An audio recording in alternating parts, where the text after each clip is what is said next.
Vous avez relancé hier la concertation pour votre réforme de l'assurance chômage. À l'unanimité, les organisations syndicales la rejettent.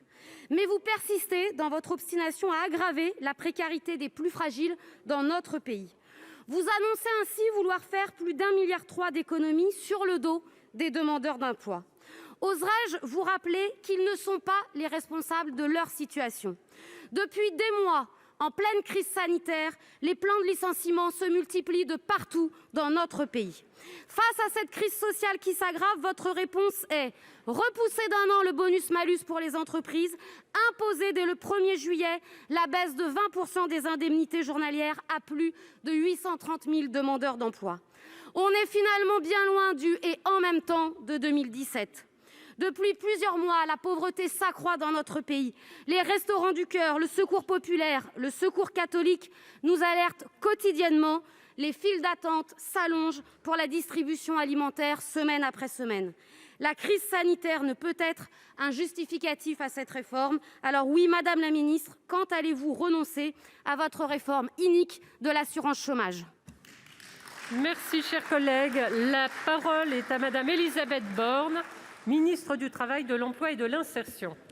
Madame la présidente, mesdames et messieurs les sénateurs, madame la sénatrice Cukierman, sans surprise, nous ne sommes pas d'accord sur la réforme de l'assurance chômage. Mais je ne peux pas laisser dire que le Gouvernement n'agit pas massivement pour lutter contre la précarité. Je vous rappelle que nous avons prolongé, par exemple, les droits des demandeurs d'emploi depuis le mois de novembre, en mobilisant près d'1,5 milliard d'euros. Je rappelle également que nous avons mis en place une garantie de revenus de 900 € par mois pour les travailleurs précaires. Nous avons mis en place cette aide exceptionnelle depuis le mois de novembre et nous avons décidé de la prolonger jusqu'à fin mai. Ce sont plus de 460 000 demandeurs d'emploi qui bénéficient de cette aide, pour laquelle nous mobilisons 1,2 milliard d'euros. Je rappelle également que pour lutter contre la précarité, nous mobilisons l'activité partielle depuis le début de la crise, qui a protégé 9 millions de salariés au plus fort de la crise, et encore 2 millions en janvier dernier. Et sur la réforme de l'assurance chômage, le Gouvernement a pleinement pris en compte le contexte sanitaire, économique et social.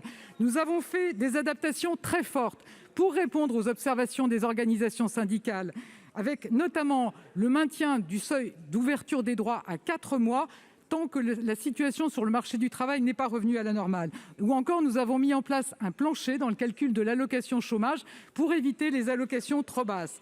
Donc vous voyez, madame la sénatrice, j'ai la conviction que cette réforme assure le meilleur équilibre possible sur l'assurance chômage dans la période actuelle. Je vous remercie. Merci, madame la ministre. La parole est à madame Cukierman pour la réplique. Vous avez 41 secondes. Madame la ministre, je vous pose une question sur la réforme à venir. Vous m'expliquez que, heureusement, dans la 5e puissance mondiale, nous n'avons pas laissé mourir le gens et que nous avons mis en place des mesures d'urgence pendant cette crise sanitaire que personne n'a souhaitée. Et oui, dans ces mesures d'urgence, nous avons protégé l'activité économique, les femmes et les hommes qui, au quotidien, continuent de travailler. C'est bien normal, ce n'est pas le moment de se dire merci. Ce que vous proposez, c'est d'aggraver, dès le 1er juillet, la situation de ces femmes et de ces hommes qui, aujourd'hui, perdent leurs emplois. Madame la ministre, vous avez déclaré il y a peu que vous étiez une femme de gauche, attachée à la justice sociale. Eh bien, la réforme que vous proposez n'est pas une réforme de gauche. Et une réforme de gauche, c'est tirer les droits vers le haut et ne pas les abaisser vers le bas. C'est finalement avec ces politiques que vous faites progresser l'extrême droite dans notre pays. Ce ne sera pas de la responsabilité des électeurs de gauche.